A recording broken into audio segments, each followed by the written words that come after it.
Developing this morning in the Fordham Heights section of the Bronx, police continue to search for suspects after two men were shot at a fast food restaurant. Both men were then rushed to the hospital, thankfully in stable condition. Zania Maldonado joining us now live from the scene with the latest details this morning. Zania. Well, Doug and Elaine, police first shut this Wendy's down yesterday evening after the shooting took place. And although this morning the Wendy's is back open, there are still a lot of loose ends. Police are looking for the suspects responsible for shooting the two men. Police say the shooting took place yesterday around 7:30 p.m. inside this Wendy's along East Fordham Road, while there were many others still inside the fast food restaurant. Police say a 27-year-old man was shot in the chest and back, while a 26-year-old man was shot in the arm and thigh. Both are transported to St. Barnabas in stable condition. Police quickly shutting down the Wendy's. Detectives were seen placing cups on the floor as they investigated, and with chairs toppled over, it appears there may have been some sort of altercation prior to the shooting. We did speak to a couple of people that frequent this Wendy's, and here's what they had to tell us. There's always a lot of fights around there, so there are always a lot of people arguing. That Wendy's is always packed no matter what time. Now, at this motive, a motive for the shooting has yet to be determined. Police say, again, they're still looking for those suspects, so, of course, no arrests have been made. We're live this morning from the Fordham Heights section of the Bronx. Zania Maldonado, CBS News, New York. All right, Zania, thanks very much. New this morning for us, a man is now in custody accused of assaulting an MTA supervisor in Midtown. This happened last night as a northbound F train was approaching the 42nd Street Bryant Park station. Police say the 52-year-old supervisor asked the suspect to remove his book bag from one of the seats. That's when the 34-year-old suspect punched and spit on the supervisor. The MTA employee was taken to the hospital, thankfully in stable condition.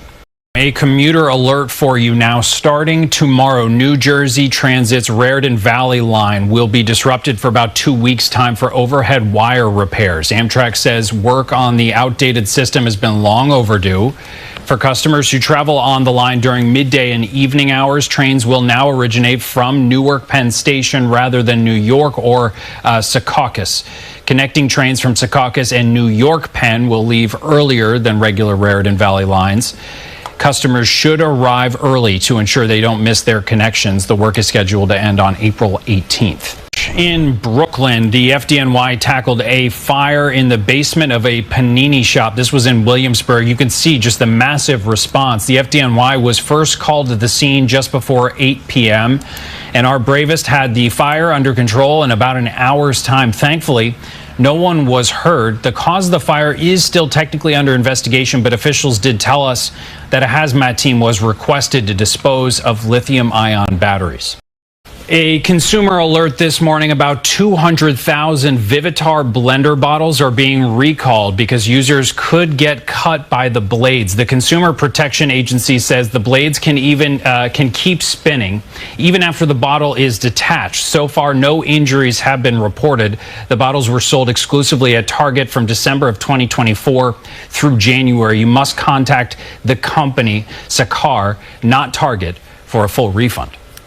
Senator Cory Booker held a town hall in Paramus, his first speaking engagement in his home state since his 25-hour marathon speech on the Senate floor. I wonder if he was hoarse.